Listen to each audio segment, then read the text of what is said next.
brand loyalty is more important than ever in a social media enabled world, but loyalty isn't enough. What brands really need to strive for is advocacy.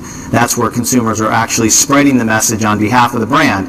Easier said than done, because consumers quite often go to the dark side where they're moving against brands, and I would argue that most brands really need to focus on the negative sides of social media before they really try to hype up the positive. But the one thing we know is clear: nurturing loyalty is more important than ever because it has a much bigger impact in a social media enabled world.